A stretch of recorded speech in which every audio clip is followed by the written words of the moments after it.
Hey everybody, it's Mike from Mike Wagner Show, powered by SoundCraft Studios, brought to you by official sponsor of the Mike Wagner Show, international warring author Mia Molson-Zia Missing, available on Amazon in paperback and ebook, coming soon, Missing 2 by Mia Molson-Zia, double the expense, double the fun. Check it out on Amazon. Also, Mike Wagner Show is brought to you by Sweet Psalmist by Serena Wagner, based on the life of King David, including 30 exquisite paintings, King David Psalms. You can check out the life of David and the Sweet Psalmist. Keywords Amazon. See Serena Wagner, keyword Sweet Psalmist on Amazon as well. Also brought to you by our brand new sponsor, The Mike Wagner Show. The basically amazing, very talented Sensei of Swing, Eric Diamond's latest releases, All of Me, featuring the title track, I've Got a Heart, get more, ericdiamondmusic.com. Check it out today. Support the Mike Wagner Show on Anchor FM, PayPal, and the MikeWagnerShow.com. We're here with an amazing gentleman who's an author and principal of an amazing development services group involving art of designing, developing, and constructing tall buildings. This gentleman grew up in Lakewood, Illinois, and graduated in 1971 from Princeton University in architecture and urban planning. And he also has a book out there which tells the true story of a cherished friendship that explores various themes, including choosing how to live our lives no matter circumstances, and also tells the story of a wonderful lady and basically just a descendant of one of the most prominent people, and how to find your path.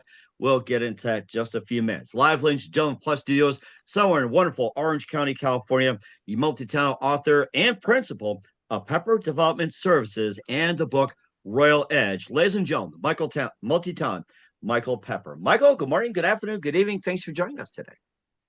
Good evening here on the California coast, and I'm very glad to be here. Thank you. Well, it's great to have you on board, Michael. So you're an author or principal of Pepper Development Services involving the art of designing, developing, constructing tall buildings. You grew up in Lakewood, Illinois, graduated in 71 from Princeton University in architecture and urban planning. And you also have a book out that tells the true story of a cherished friendship that explores various themes, including choosing how to live our lives no matter circumstances, accepting there is much we may never know about, and enjoying in times of uncertainty. It's called Royal Edge. You also tell a story of a wonderful lady called Ella, who's a Russian countess, descendant of Tsar Alexander III. You also talk about self-discovery method and basically finding your path and connections shaping our purpose. And before getting all that, Michael, tell us how you first got started. Pardon? Tell us how you first got started. How I first got started with writing the book, or well, actually, just going all the way back to 71. You'll grow up in Lincoln, Illinois, and getting involved with architecture. So we'll start with that. Okay. So I had influences in my house in terms of the world of art. My mother definitely good at various forms of art. When we were children, myself, my sisters, we would spend summers in classes at the Art Institute of Chicago. Oh, nice! That's a very nice place. Just a wonderful experience. Once I got to high school, art took somewhat of a secondary role to sports. I was big enough and athletic enough. My father was a Chicago softball player. You may know that. Oh my goodness, that's big out there. Yes, that's big out there. Yeah, so I used to watch my father play softball. I remember him sliding into home plate once and spraining an ankle. But it still inspired me in sports. So I played plenty of sports in high school: football, basketball, and I was interested in my studies, but less time in the world of art and creative arts at that point in time. I interview potential candidates for Princeton even today. It's a wonderful experience. And, through that and understanding their odds, I realize how lucky I am that I was accepted. So we go back to 1967. I graduated high school. I started my path at Princeton, which at the time was all guys. I mean, people take it for granted now because it's actually 51% women, 49% men. Oh my goodness! We had no women when I started, and women entered Princeton. They were all transfer students my junior year. It was less than 50 women, and it was a couple years after that they started growing the size of classes, and like I said, now it's in the range of 50-50. So, you know, things change over time. I majored in architecture because I was surrounded by so many people with incredible verbal skills, and I got to explore my interest in art by majoring in something I considered, artistic and visual. Hmm. And that's what I graduated in, majoring in architecture. Um, as I move towards talking about Royal Edge, I know you're quite a bit younger, and I don't know what recall you have of the Vietnam draft. I do have to say I do have a recall, and I'm going to tell you something as well too. That around '69, I guess the Vietnam War was starting to wind down a little bit and everything else. And I think I don't know if it has plateau or something like that. But I remember a couple things in '69 that did a couple of things that the Cubs did lose to the Mets for the National League pennant, and man Yeah. landed on the moon. That's the two things I remember about '69. Yeah, so I mean, those were big events. I also remember I didn't have a TV in the room, but some of the classmates had TVs, and every night we'd see the news and we'd see the death count. How many people, how many Americans, got killed in various military operations in Vietnam. So the draft was on. Pretty much full force. My junior year, at that point, I was in the lottery and got my lottery number. So the way it worked was there were 366 ping pong balls in a big jar. It was all done on TV, Hmm. and depending on when your birthday was pulled from the jar, that told you your order of being drafted. So I had a low enough draft number that based on the prior year, there was a likelihood that I was going to be drafted and go to war in Vietnam. At that point in time, a high school friend of mine on the football team, a guy named Jim Novotny, had already died in a firefight. So I Oh my I gosh. I knew viscerally that this was a real thing. So of course, people think of graduating from any college, graduating from Princeton, a terrific relief, and then you can move on to the rest of your life. Not if you had a lower draft number and it was 1971. You were Oh wow. graduating into someone else's hands, the government, and their right to send you overseas. So Oh that's my the gosh. beginning. That's the beginning of my telling is me graduating with that fear in mind.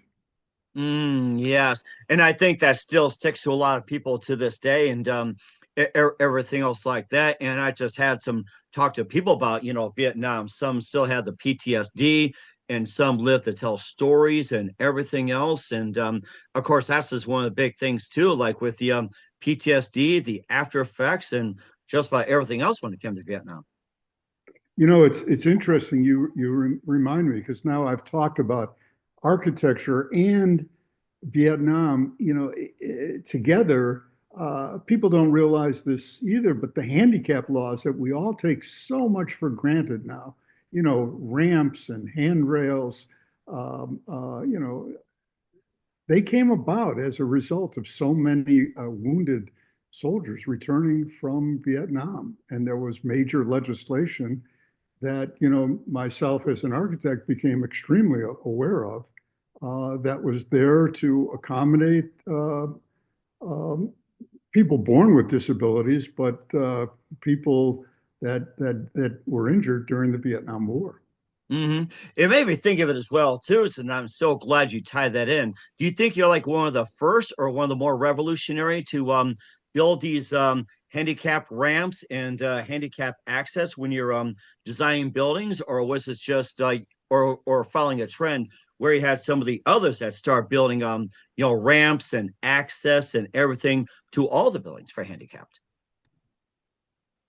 No, I think it had a great deal to do with the law, the law requiring that that handicapped people be able to maneuver into a building, throughout a building, throughout a park, without having to go up and down stairs. Sure, it also worked for aging populations, but I think the voice of people that were advocating for the wounded was heard.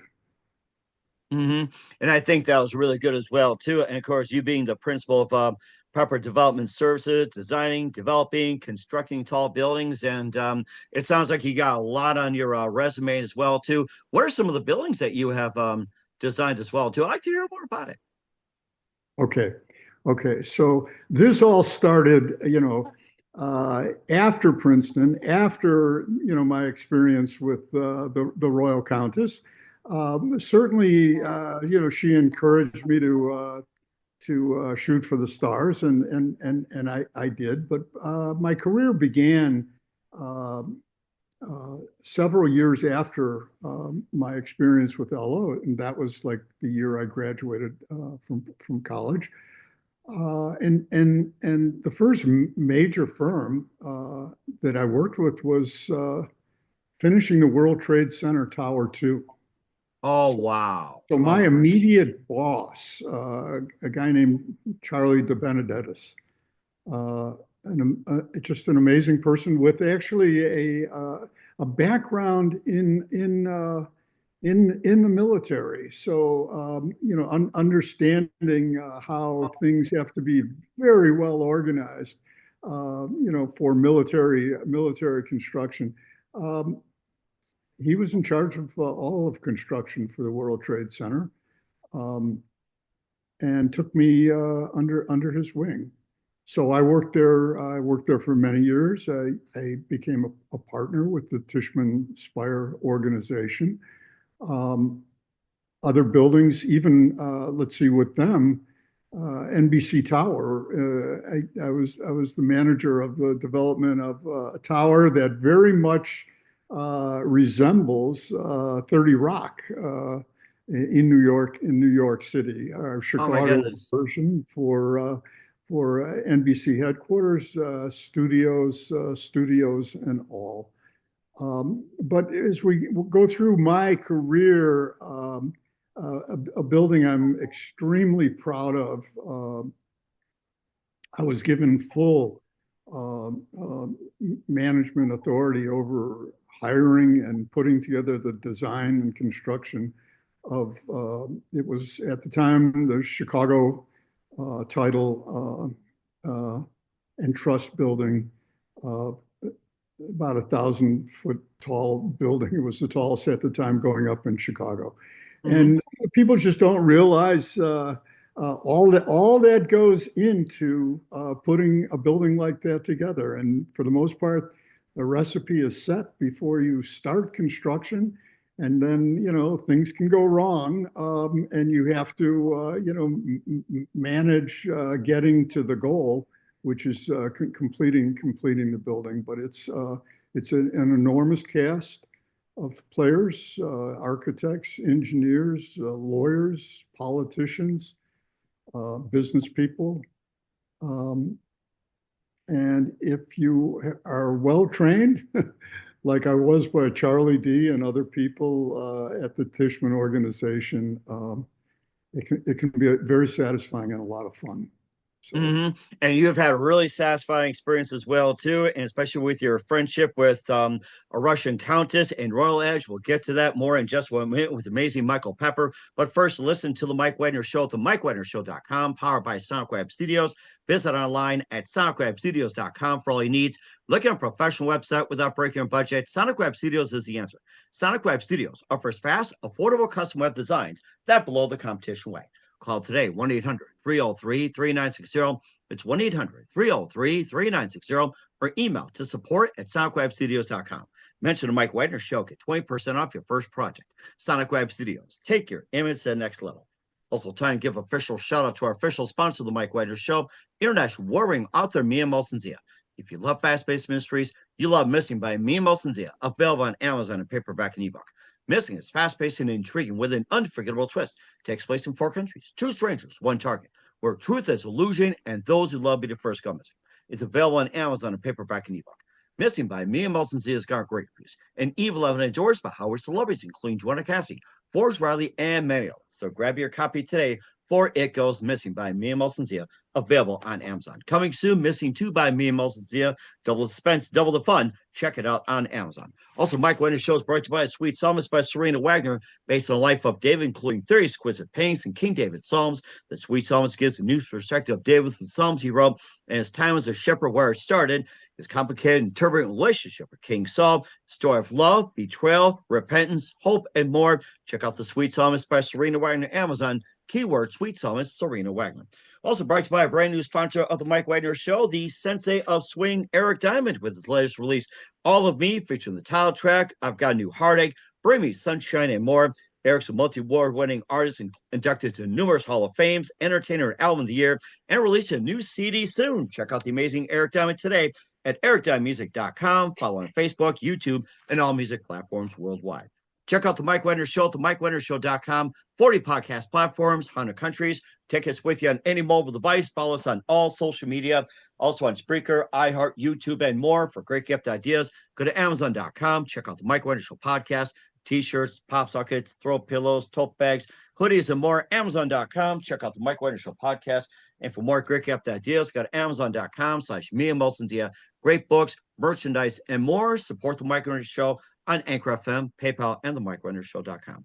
We're here with the amazing author and principal of Pepper Development Services and the author of the book Royal Edge here on the Mike Wagner Show, and also how to find your path and more. And of course, before we find your path and what that really means, of course, you have the book The Royal Edge, and it's basically telling the story of Ella, a Russian countess and descendant of Tsar Alexander III. And how did you first get started on The Royal Edge? Okay, so how I got started on the writing takes me back almost 15 years ago now. I was on hikes with 3 daughters, 3 young daughters at the time, and we would take long hikes. We'd fly to the Cotswolds, which is a hike across England. Sometimes these hikes were 9 or 10 days, and you'd stay at an inn each night. You'd get up and you'd keep walking. So we did England and Scotland and Ireland, and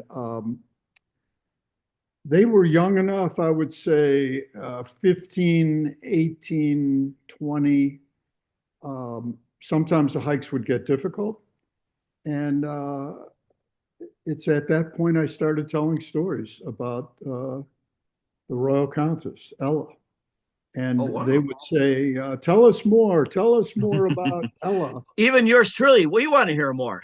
Yeah, and at one point I joked that it was because the hikes could get painful and they needed some diversion.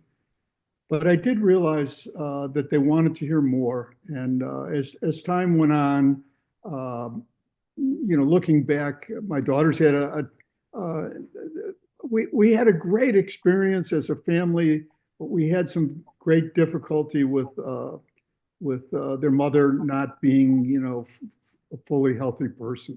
And I think for young girls to grow up, with that, seeing their friends having the healthy mom was challenging. And with their interest in the stories and my being able to recollect stories, at times I'd hike by myself. I'd bring my phone and I would talk stories into the phone, and then I would download the stories. I realized that I wanted to put it together in such a way that they would get the advice that I got from Ella about living through challenges in life, and then the book became such that I thought the audience could go beyond my daughters uh, to young people, on knowing there will be challenges and how one might face them, and also to older people that can see a relationship between a young person at the beginning of his life and an older person at the end of his life, and how there was this amazing meeting of the minds and hearts.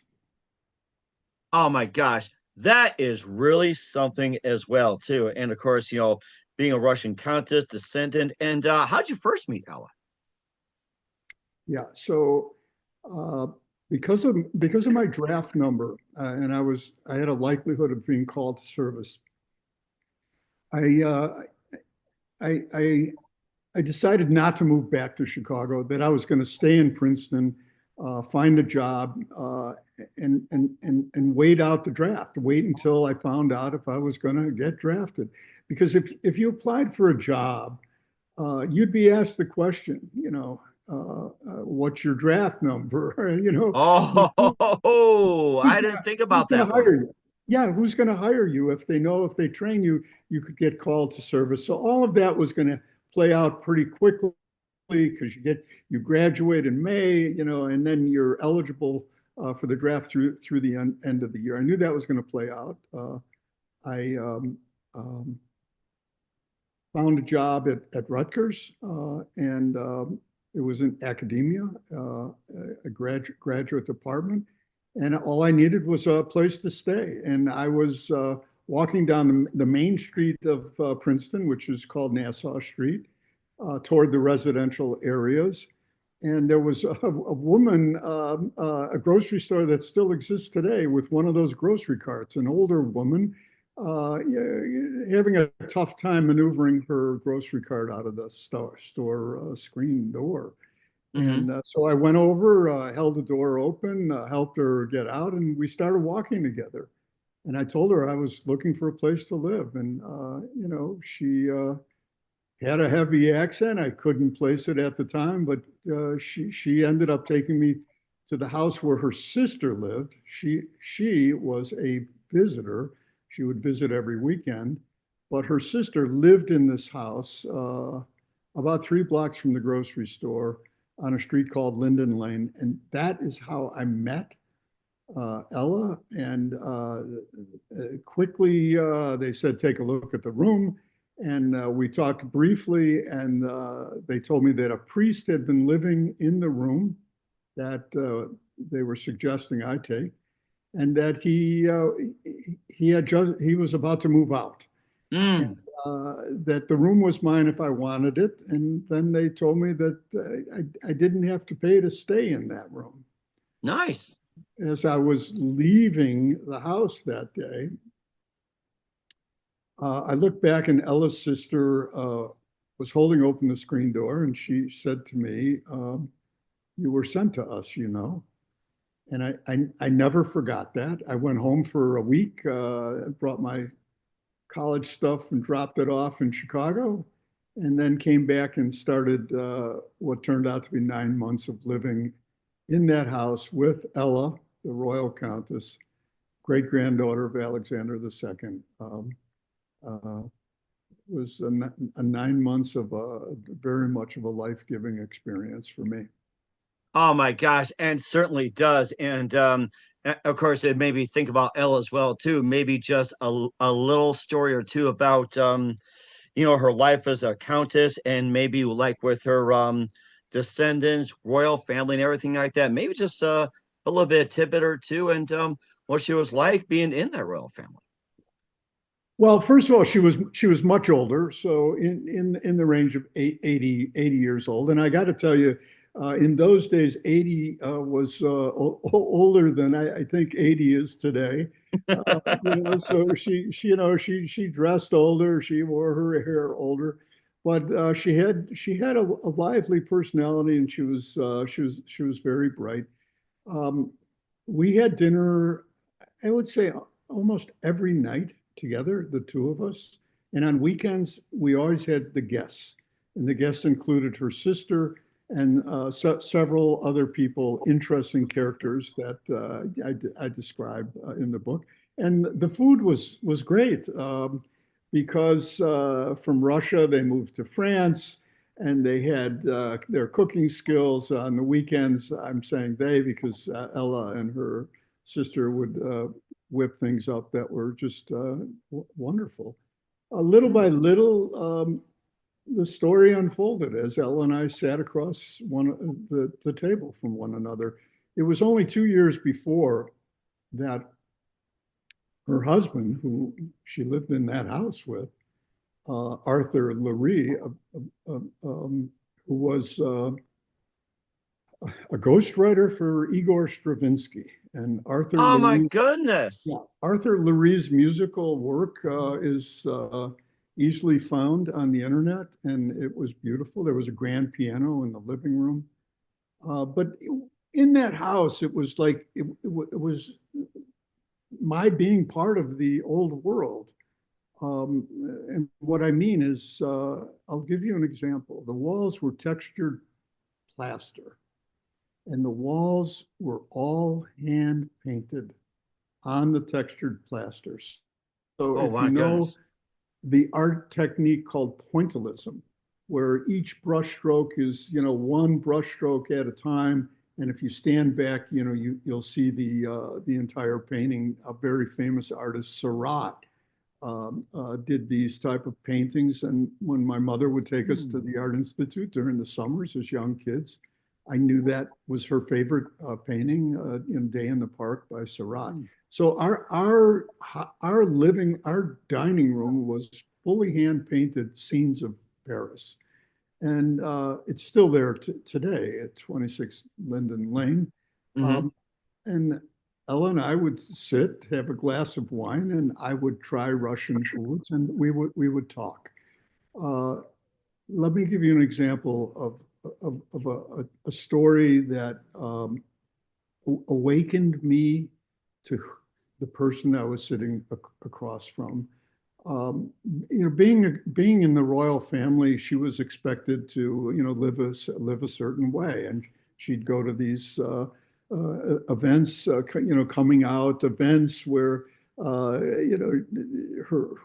royal presence would make her available to, other royal families, not necessarily limited to Russian, and that's how they had their matchmaking. Um, at one point, she wanted to volunteer to be a nurse because there were wars going on at that time, and her family didn't want her to work in that type of setting. And when she was young, 17, 18, she took off on her own to St. Petersburg from Moscow, and she worked in a military hospital. And she described her experiences, but I knew at that point that she was a very independent-minded person. And what you see in the story is because of her experience in that hospital with one particular soldier who she helped, it ends up, saving her life much later down in time in the story. So I knew I was sitting across from, sure, someone born into royalty, but independent, and finding a way to continue to live a royal life, even though she didn't have the accoutrements of being literally royal at that point in time. Mm-hmm. And certainly indeed too. And it's a really good inspiration to find a path. And speaking of finding our path, and how is this finding a path special? Being connection, shaping our purpose. We'll get to that in just 1 minute with Michael Pepper. You're listening to the Mike Wagner Show at the MikeWagnerShow.com, powered by Sonic Web Studios, brought to you by official sponsor of the Mike Wagner Show, international warring author Mia Molson's Museum Missing. Also brought to you by the Sweet Summits by Serena Wagner, based on the life of King David, 30 exquisite paintings and more. Amazon.com, keyword Sweet Summit Serena Wagner, and brought to you by our brand new sponsor, the Mike Wagner Show, Eric Diamond, with All of Me, new music coming soon, ericdiamondmusic.com, and all your favorite podcast platforms. We'll be back with the multi-talented Michael Pepper after this time out. We're back in multi-talent Michael Pepper of Royal Edge and Finding Your Path here on the Mike Wagner Show. And this is probably the most important thing. We talked about story of Ella, encouragement, and everything else, and cherish friendships, resilience, and everything. And finding our path it is the most key. How the connections shape our purpose, and of course, the self-discovery method, which basically you call the path system. And tell us more about that. Tell you more about what in particular? The path system, where it's like self-discovery, and it's also how the connections shape our purpose, the path system. Yeah, yeah. Um, One of the things that came from my time with her was it, toward the end, when I find out I'm not going to be called. I decide to visit Europe, like so many of us did in those days. I got a ticket on a boat called the Christopher Columbus that left from New York Harbor. Dropped me off in Naples, and I hitchhiked my way through Europe, um, stopping in beautiful Switzerland, stopping in Italy, but also stopping in Germany because the Olympics had just taken or were taking place in Munich at that point in time. And as an That was architect, 72, right? I remember, yes. yeah, and I wanted to see the big dome that was being built at the Olympic site. So I went with interest as a young architect. But what I realized when I was there is that uh, Dachau, a concentration camp, was nearby, and I didn't realize Oh how my nearby goodness. until I got on a train and went to Dachau. I have a Jewish background. I believed it was the right thing to do. I got on the train. I couldn't believe how quickly the stop came, and I spent time walking through the camp. It wasn't very busy that day, and so I was alone in most of the exhibits, and it was haunting. It was haunting. Um, from there, uh, I continued to work my way up towards Paris, and I went from the depths of humanity to the heights of humanity because I end up through a coincidence that involved Elizabeth, Ella, at the Paris Opera House, and I saw the opening night of a work by Stravinsky. And sitting there, I had all the contrast of you know how tough life can be and how beautiful life could be. And by spending time with Elizabeth, I realized that much of this is a choice, choosing how we want to live our life. One of the points I make in the book, and hopefully people take it away, you don't have to be born royal to live a royal life, because without her royal designation with her anymore, she still found ways to live a royal life. The arts, poetry, music, the food, the friendship, the camaraderie. She had all of that, and I took that with me. Um, the other major advice was that, Michael, life is going to be tough, and Mhm. you have to think of how are you going to prepare for that? In what ways do you prepare for the difficulties that are inevitable? And I never forgot that. So that is one of the reasons why I suggest the book, for young people that may be, concerned about growing up, is concerned that it may be difficult. No, just tell them it will be difficult at times, but there are things you can do to prepare for those difficult times. Hmm. And of course, one of the acronyms we'll talk about in the path system, which is P, and it's called purpose, which is basically reflecting on. No, I'm sorry, it's purpose. Yeah, it's right. Reflecting on what truly matters is purpose. Right, right. What are the important things in life? And money didn't happen to be one of them, except for the money one needs to deal with the necessities of life. Um, but different people will come to different conclusions.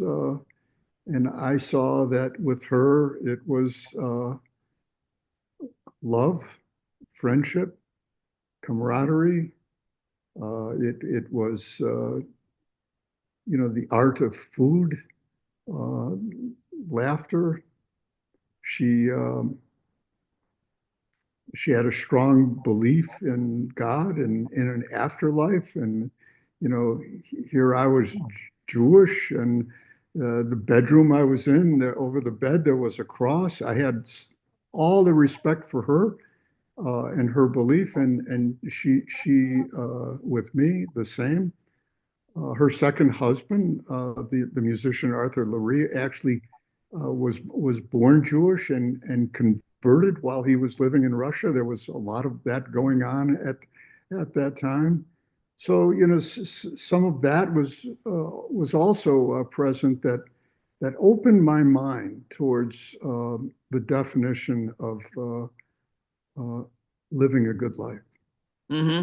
And certainly did as well too. And we'll get to the second part of it, which is a adaptation, thriving through unexpected changes. I mean, I should speak for myself too. So a lot of unexpected changes. Yeah, yeah. Um, So the first thing, is being prepared and knowing that things will change. And I open in early pages with a story that she told me. We were asking each other about the first time we had any alcohol at all, and Hmm. so she started with her story, which was she was very young, and she was her. It was a winter day, and she was going to visit what we would call today cousins on a play date. But she wasn't being picked up in a car. She was being picked up in a troika, which is a sleigh with three horses and a driver. And as she's getting into onto her seat, her mother. It's a brutal winter day in Moscow. Uh, Her mother gives her a shot of vodka, and and there you go. Her first drink, my first drink. At the temple after services, a shot of something we called Slivovitz, which was a plum brandy. Um, but being prepared was the essence of that story, and the preparation was there's no bad weather, there's only inappropriate clothing. And she was well dressed with layers as she got into the troika.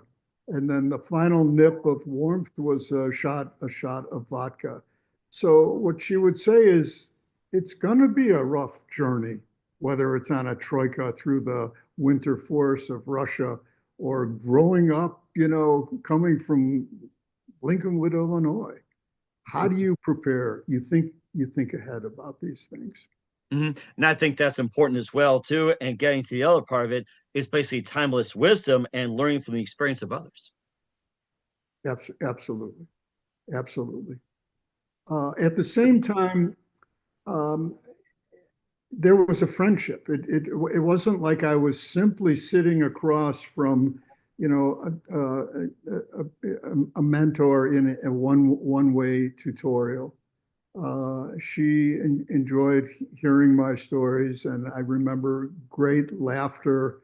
Um, Again, you're young enough, but you might remember something like this. At one point, we were laughing so hard together, just this older woman and this young man. Uh, that her false teeth, actually popped out of her mouth. And she was embarrassed, and she put her hand over her mouth and she put her teeth back in. But if anyone thinks that it was a one-way show and that I couldn't make her laugh, there's an example that we both had hilarious laughter as we became very, very, very good friends. And which leads to part of H, which is human connection, letting relationships and mentorships guide you. And I think that is the number one most important thing. The mentorship? Yes, that's right, especially in the human connection, relationships and mentorships.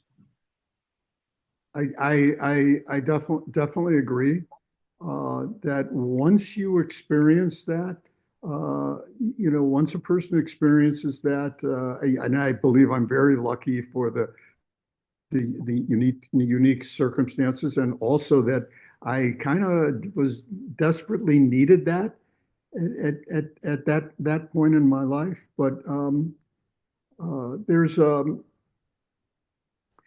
opening scene where I'm talking about my father. My father would take my sister and I at the time on walks in South Haven. Were you ever in South Haven, Michigan?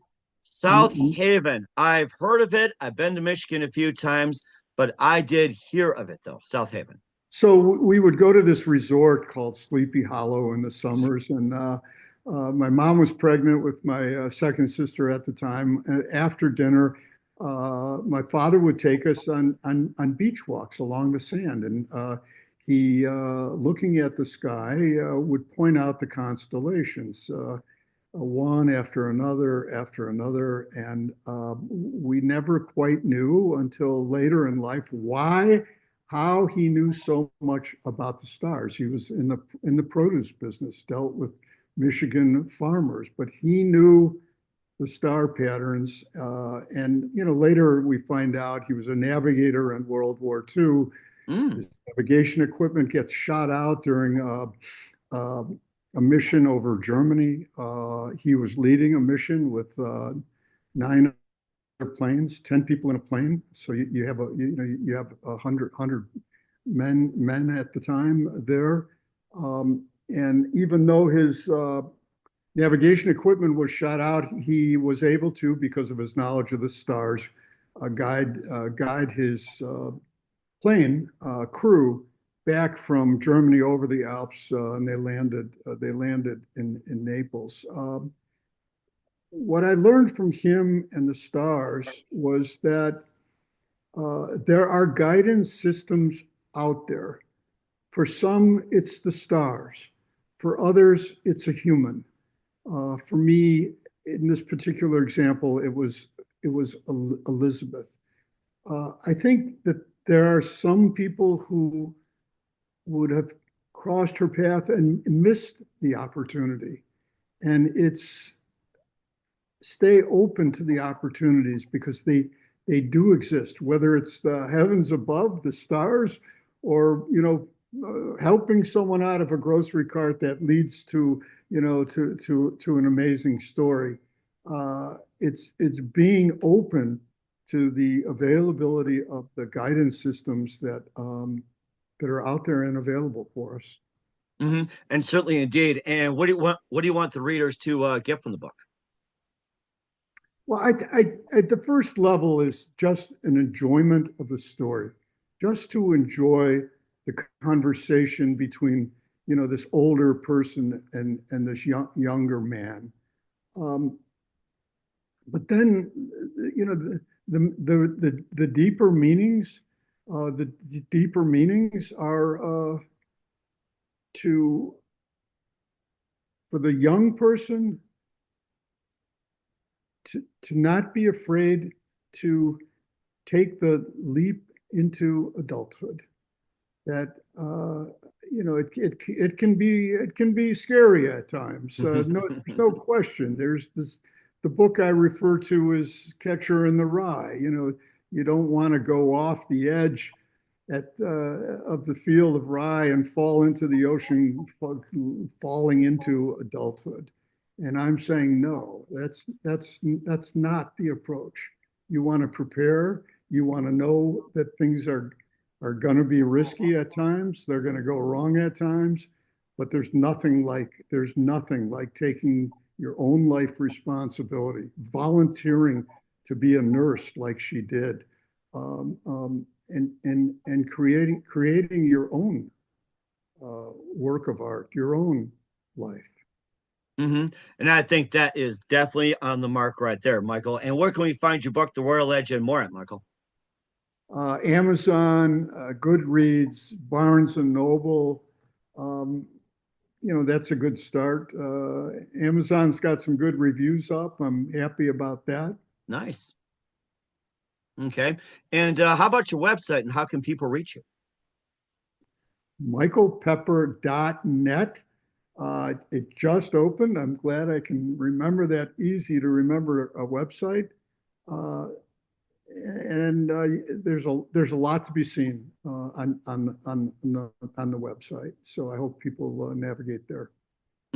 And we want everybody to do the same thing. Here with the multi-talented Michael Pepper of Royal Edge and Finding Your Path, how connections shape our purpose here on the Mike Wagner Show. And Michael, just a few more things. What else can we expect from you in 2025 and beyond? You heard me refer to it, and I don't know that I'm ready to start writing the story of the building in Chicago that I was most responsible for. Um, uh, it, it, it, it, to me, it's a lot of information that most people never even think about. All that goes in to creating a skyscraper. Many elements. You might be interested in some of the elements and not in others, but there's politics. There's famous people involved. There's tremendous money involved. Um, but at this point, I'd like to get Royal Edge on its feet and rolling, and then I will, seriously consider writing a story about the tower in Chicago. Oh, I certainly looking forward to that. A leap of faith, in other words. I gotta say that. So, and another thing, who do you consider biggest influence in your career? Uh, in my career, Hmm. it's no question about it. My parents, and if I have to choose between my parents, who were definitely a team, I would say my mother.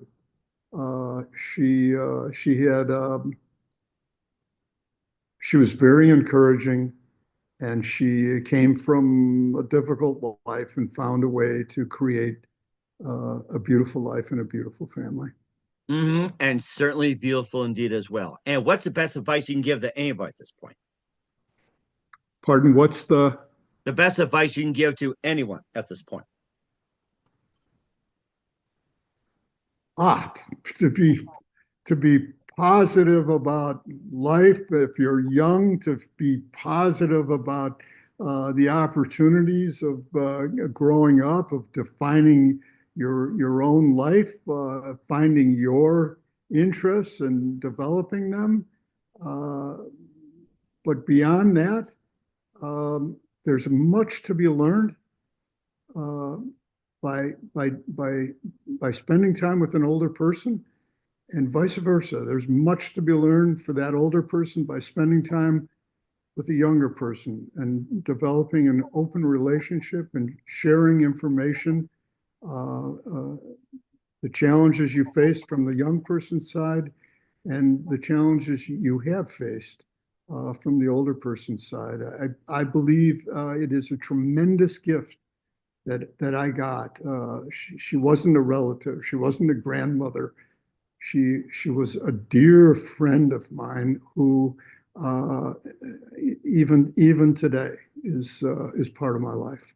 And very wonderful indeed as well. We're here with the multi-talented Michael Pepper of Royal Edge, also Finding Your Path, How Connections Shape Our Purpose here on the Mike Wagner Show. Michael, a very big thank you for your time. You've been absolutely amazing. Learned a lot from you.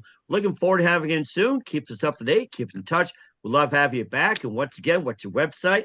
How do people contact you? Where can people purchase or check out your book and everything else? You've got it. So they have all the contact information at this point, or you want me to go through any of that? Yeah. What's your website and how do people contact you, picking up the book and everything else? So all of that is available on michaelpepper.net. If they go there, they can see any of the public relations. They can see their way towards finding the book. But it's simple michaelpepper.net. And there are ways to reach me through the website as well. And I am open to that. All right. Well, certainly check it out as well. Once again, Michael, a very big thank you for your time. You've been absolutely fantastic. Looking forward to having you soon. Keep us up to date. Keep in touch. We'd love to have you back. We wish you all the best. And Michael, you definitely have a great future ahead of you.